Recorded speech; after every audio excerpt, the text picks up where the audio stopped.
Hi everybody, thanks for coming today. My name is Sandra Enterline and I'm going to be presenting a 35-minute presentation of my work, some of my more conceptual work. I'm known for making jewelry, but I've done a lot of more conceptual and sculptural pieces.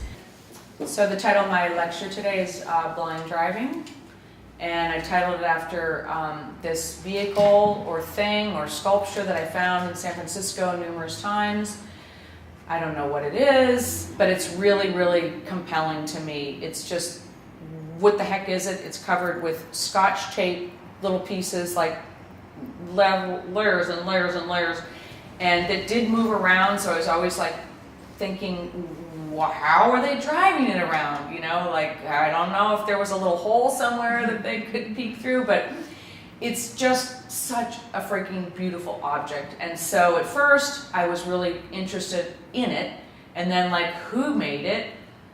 And how long did it take them? And who are they? Whatever. I had a lot of questions. And then, you know, after like the 5th sighting, I just felt like I don't want to know anymore because it would ruin it for me. You know, it would just ruin it. It was so mysterious this way. So it's just, yeah, I haven't seen it since. The mystery and not knowing is so much more interesting and rich in potential. In my own work, I strive for the same state of mystery and not knowing. I want my work to encapsulate the many nuances of life and to be open to possibilities.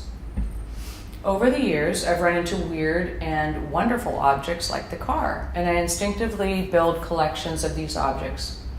These objects call up memories and fleeting moments from my past, and to me, nostalgia is a good reason to create anything, to collect anything.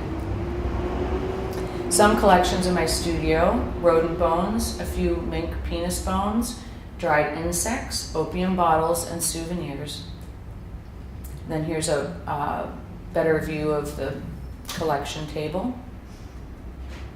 Miniature perfume bottles from France and kind of kitschy little gemstone bottle collection set. Items in my kitchen, which are on display: numerous teapot trays with RISD friends, antique perfume bottles, hollow glass Mal bust purchased in Hong Kong, Anne Hamilton wax head, and a French lettuce dryer. Enameled pennies given to me by June Schwartz. Oh. Yeah. Wow. Sad. But they're really cool. And she sent them with that card. I love them on the postcard. She would write letters. We sent postcards back and forth. Collection of coffee mold on wax paper and plaster-coated tea bags and strange leaves with growths on them. Again, the plaster-coated tea bags and the pipes. Big heads! Some people think that I'm a hoarder when they see my studio, but many times these collections end up in my work. 1,000 Souvenirs was a polished version of the collections in my studio. The idea for 1,000 Souvenirs took shape gradually, as many things do. I have hunted through thrift stores since I was in my teens, seeking out the perfect vintage blouse or the ideal handmade German sweater. As I grew older, I saw these thrift store purchases as souvenirs or archaeological snapshots. The installation for 1,000 Souvenirs began with the idea that I would encapsulate substances in glass ampules. Each substance would be from places sublime and beautiful, curious and distinct, places that demanded to be remembered. Each souvenir would be a reminder, a literal part of a place, the residue of experience. Like an archaeologist, I began to keep a log of the materials I was collecting, as well as noting the collection dates and locations. Here's Fred the cat. Mm-hmm. My son Emmett's first haircut was souvenir number 1. My first son. Here's the installation of all 1,000 Souvenirs. It was exhibited at the Susan Cummins Gallery in 1999. Vial number 1 was baby hair. Vial number 1,000 was my blood. I put everything imaginable in these vials. Many of the materials I collected from all over the world, and I received hundreds of donations from friends and family as well. bee pollen, charcoal chunks from a wedding bonfire, cheesy souvenir donation, rodent bones, money from around the world, miniature shells from a friend's first date, blue flocking, paint pigment donated from a painter friend. You get the idea. They were wearable necklaces and sold at the gallery for $100 each. As the month wore on, there were interesting empty spaces and holes appearing everywhere, which made the piece an ever-changing installation. When fully installed, the piece read more like a grid of colorful fields and invisible fields of ampules. The neck wires hung down from each piece, creating a delicate sculpted layer of cable over the grid. And so when I talked about the invisible and the colorful fields, so when I was preparing the show, you can imagine I was making them for probably a year. And as I made them and getting closer to figuring out how I was going to number them, so I would put in my studio, I had a push button, like a foam surface that I could pin them into, and I would put ones that I liked next to one another because I was making them and then I had to number them. And so I really liked the idea of having, like, there was a lot of them that were like really bright, like I had candy in some of them, like, you know, pink and magenta and Skittle colors. And then I would have things that were like the wing of a bird or like dandelion pollen, things that were really invisible, and water. So I was arranging them so that there would be like invisible fields and colorful fields, so that like as you got closer, I felt it was impactful to like want you to go in closer to be like, what? That looks like they're all empty, you know. So there was a rhyme or a reason for, it wasn't chronological by date. It was about like, this field looks really pretty because it's all brown, or it's all pink, or this one's all invisible. So it was kind of fun to figure that out. Here is the brochure that was included with each souvenir purchase. It listed numerically each piece, who donated, the place and date where it was collected. By the way, I most likely have OCD. I found these glass containers in a thrift store in Death Valley as I was actively working on the souvenir project. It seems like other people milling around amongst us were on a similar quest. Only the person with the vials with the exotic sand, it got all mixed up, because you see they went to like Vietnam, and you know they got Waikiki. All put it like in there together, and you know, of course it gets juggled around. So I thought it was like, the attempt was wonderful to find, because I was like, whoa, okay, this has got to be, everybody does this stuff, right? Everybody collects things, but then it goes into a baggie or a jar. But anyway, it was just funny to find that sand in the jar, and it was all mixed up. Just like the stream of thought that turned my collections into 1,000 souvenirs, in 2011, Pretty Crude exhibited at Velvet Da Vinci Gallery in San Francisco and became an iteration of 1,000 souvenirs. The Pretty Crude series is about how we perceive preciousness in materials such as diamonds, petroleum, and pan gold. A few of the pieces in the exhibition included pan gold from the rivers of Northern California. Pan gold harks back to a simpler time. Explorers would spend their days in the rivers in hopes of capturing the tiny flecks of treasure in their pans. I siphoned the petroleum I used in some of the pieces directly from Drake Well in Titusville, Pennsylvania, a few miles from where I was born. It is the first oil well in North America. This oil is sentimental to me, as well as curiously beautiful substance. The title of this piece is Titusville Chandelier, and it's exhibited in the gallery today. Here's just the placard, Edwin Drake. When oil was first discovered at Drake Well, there was an optimistic sentiment in the air. Today, however, oil, diamonds, and gold are synonymous with war and destruction of the natural environment, wealth, power, and fear. This is just an example of some of the beautiful objects that rest at this site. It's a state park. Oil Creek runs through it. They kind of say like the oil creek, like the oil there is so, I don't think it was hard to discover it. It just is like literally this like right under the surface, I think. You know, they didn't have to dig down far. I think somebody saw it in the creek one day and was like, you know, and this was before we had oil spills, or, you know, it was like, oh, this is interesting. So that's where Colonel Drake decided to drill, because I think it was just very prevalent. Notice the pulley on the right side of the photograph. That is the end of the well and shows the mechanism that is pumping the oil from the bowels of the earth. Inside the barrel is a little spigot of sorts, really just a tube that the oil trickles out of. On this day, I carried a rather large purse, if you can call it that, with a plastic milk jug. Pictured here, you can see it by the side of the drum.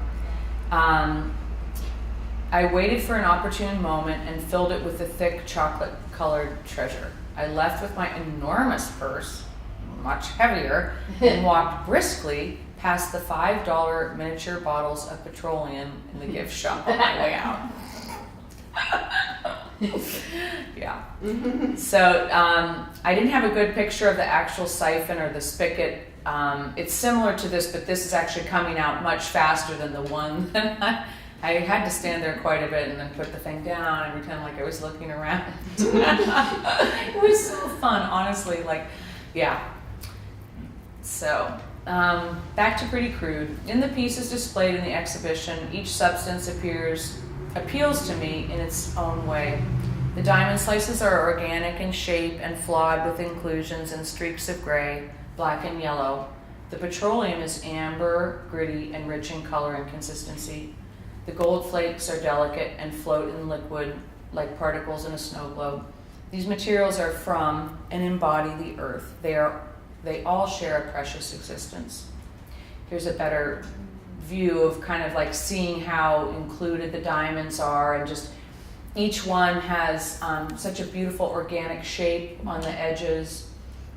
Here's a view of the diamond web necklace, just to kind of see how it lays on the body. This took about,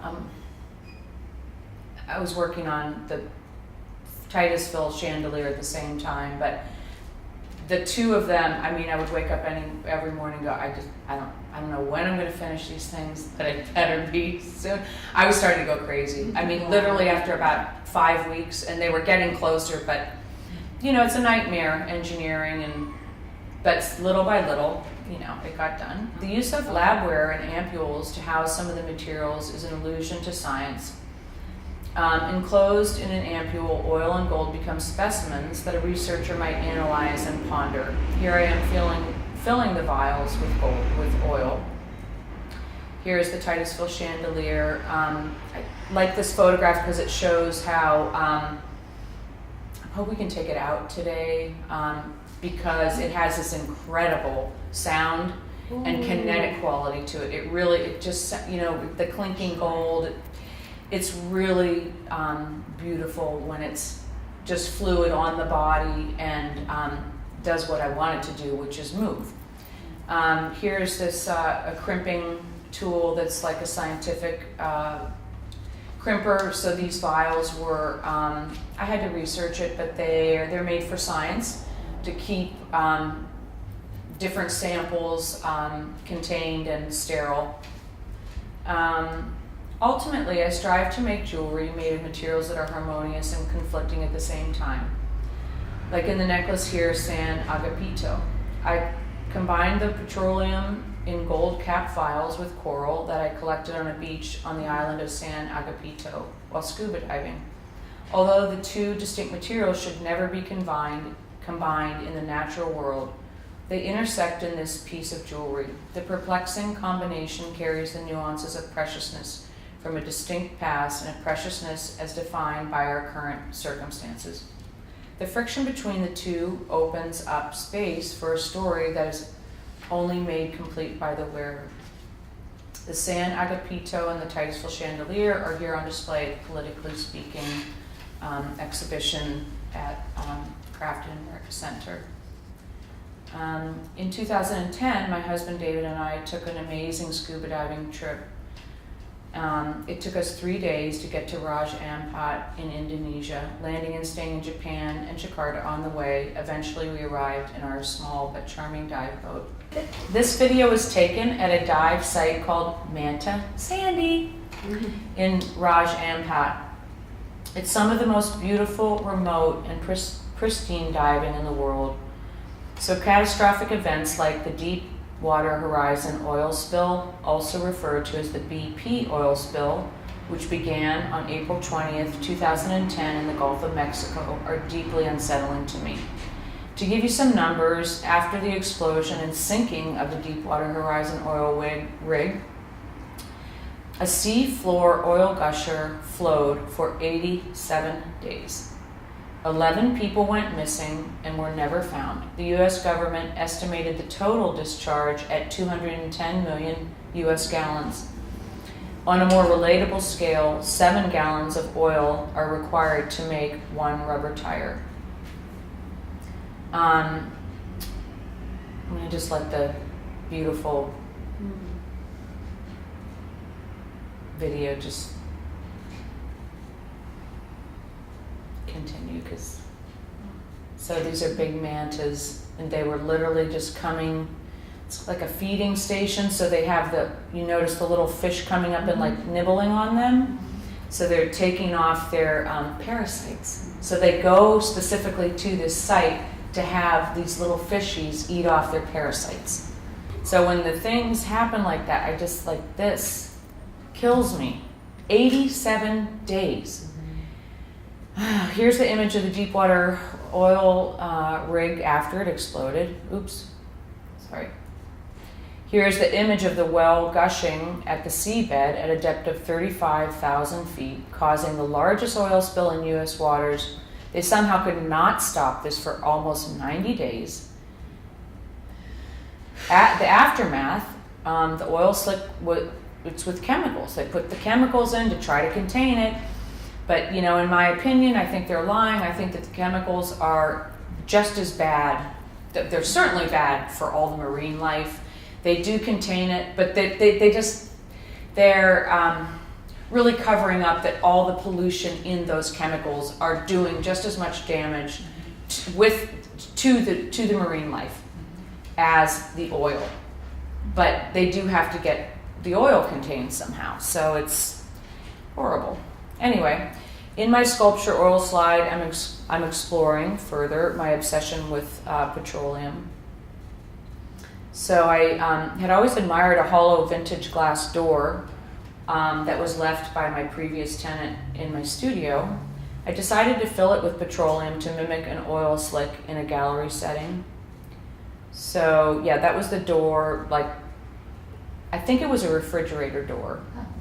So then there was conveniently, unbelievable, there was a little lead cap in the corner that I could drill out to put the oil in, and I just honestly, I'll show you in a minute, how much I just dripped in slowly to fill it.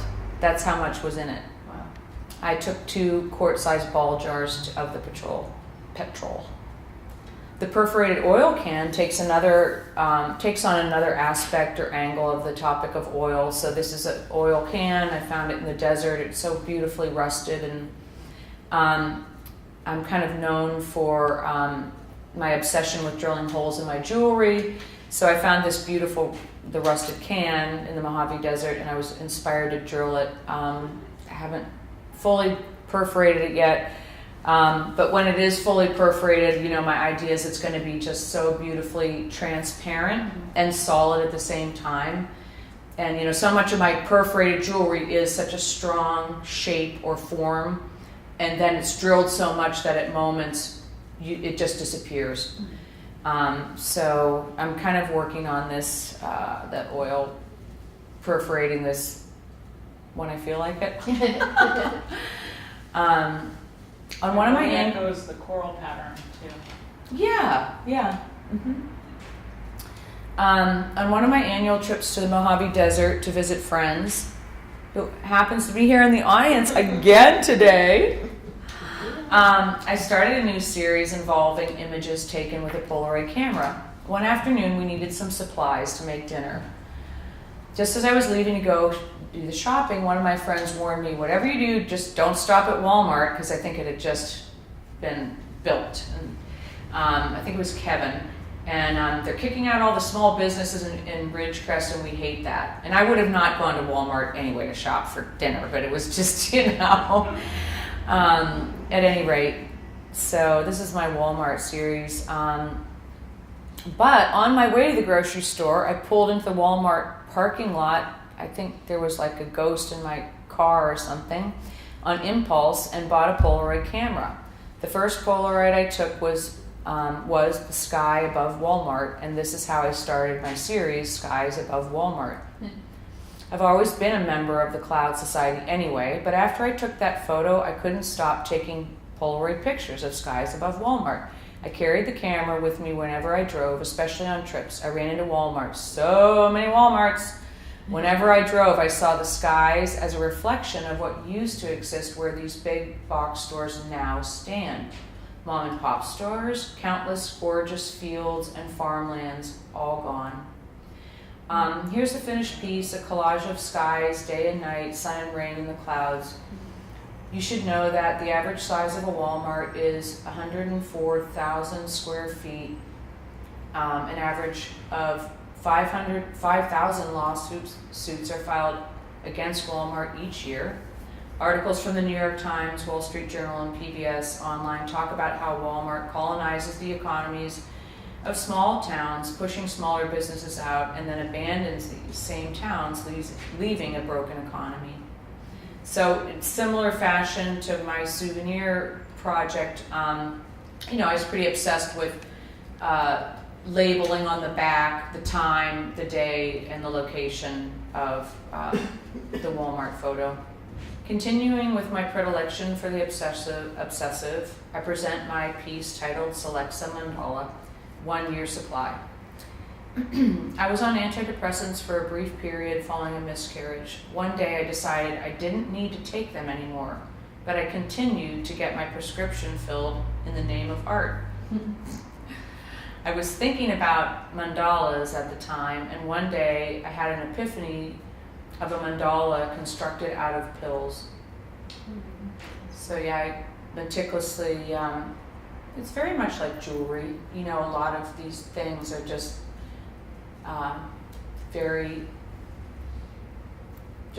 it's a job. I was pinning pills. Even I remember my son was home from college and helped me in the studio a couple days, just honestly like pre-drilling a little bit on the back of the pill and then epoxying each one. And like with many pieces of jewelry or whatever you make, it's a meditative, slow process. Yes? So then the web design behind it is just the shadow of the... No, that's actually a graphite. So I picked a mandala because there's many. If you went on, you know what they are? They're like meditative symbols, and people use them to make their mind just clear. And there's many as a tool to maybe begin to meditate. And there's in many cultures, India, Buddhists, and would have all sorts of different mandalas made out of flowers, just maybe graphic, very colorful, but you can see it's kind of a thing that just makes your mind kind of less busy. So I just chose one that I liked, and I used a graphite tool to put the that light, very light map to put the pills, adhere the pills. So there they are. They're just a behind the scenes photo of the time and labor that went into this piece, individually pinning and gluing each pill to an entomology pin. My interest in entomology extended to this piece. The next few images are more conceptually based jewelry pieces In 1988, Helen Drutt curated an exhibition inspired by the Secretary of State, Madeleine Albright. Her disclosure that she coordinated her jewelry for her diplomatic missions. Helen invited 61 international artists to create a brooch in honor of Madeleine. I mounted a bee in a circular golden box on a field of red saffron or pollen, and the title of the piece is Queen Bee, and this brooch is now in the permanent collection at the LACMA. In 2006, I was invited to participate in a chatelaine exhibition, also curated by Helen Drutt. Each artist had to choose a role model and make a chatelaine that represents that person. I chose Louise Bourgeois as an inspiration for a chatelaine because so much of her work possesses a delicacy of jewelry. Her work has an immediate visceral quality, and she skillfully uses plaster, latex, and steel in symbiotic combination. Her work has a distinct feminine quality, but one quickly notices that the masculine is equally weighted. The drooping mammary in her work suddenly appears more like a sagging testicle. I'm fascinated by her ability to convey both characteristics simultaneously. Likewise, my chatelaine also plays with the distinctiveness and similarities of the masculine and feminine. The piece is worn like a pair of trousers with a clear reference to the male anatomy. I hope you can see it. Those are big steel balls, 2 of them, are heavy. But the amorphous objects that hang from the piece that move with the wearer also echo the feminine form. The following year, I made this pair of brooches. My collections, whether they are antidepressant pills or broken car window glass, always find their way into my work. Good karma, bad karma. Good karma is the crystal on the left. Crystals purchased from the automobile hood of a hippie chick in Mendocino, California. Bad karma is broken car glass in the Mission District of San Francisco. Obviously, I collected and I bought the little crystals from the hippie chick. These are brooches created in 2007 for the opening of the glass pavilion designed by the architectural firm Sana. They designed, in addition to the Toledo Art Museum, the exhibition title was Glassware, Glass in Contemporary Jewelry, and it traveled widely, even to Pforzheim, Germany. I've had an ongoing fascination with broken car window glass, and it has taken on a life of its own with the next project, 500 Violations, which is ongoing. In my travels around the city of San Francisco, clusters of broken car glass dot the streets. I collect and document the glass, continuing my archaeological explorations. For this installation, I envision the glass displayed in forensic plastic bags labeled with the day and the location each was collected. My plan is to simply mount 500 bags of glass in grid form away from the wall to let maximum light through. I'm eager to accept donations from friends and strangers from around the world. But this is the hot mess it is right now. I see the bags of glass as beautiful gems ranging in color and texture and shattered in unique patterns. The beauty of each specimen is juxtaposed with feelings of being violated. That moment when you return to your car and realize parts of your life have been violently ransacked. Currently, I'm looking into grant funds to complete this project, and as you can see, it's a hot mess waiting to be realized. Yeah, but I have a lot. I have maybe up to 350. This last piece I'm going to show you I made this summer. It will be included in a traveling exhibition opening this fall. The title of the exhibition is Imagine Peace.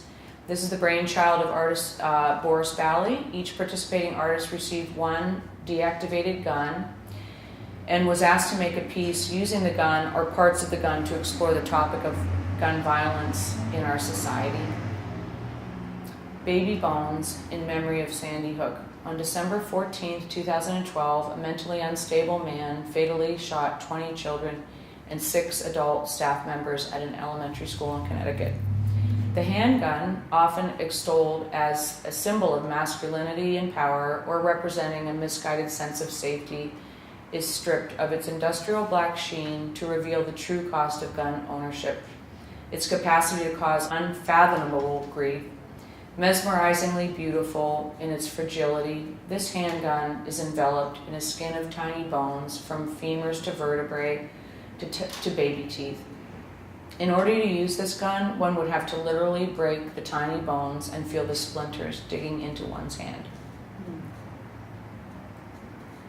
Okay, I think one of the most important things about being a successful practicing artist is to not be able to see where you are going, almost like driving blind. One must rely heavily on intuition, unexplainable attraction to objects and things that appear and reappear in your dreams.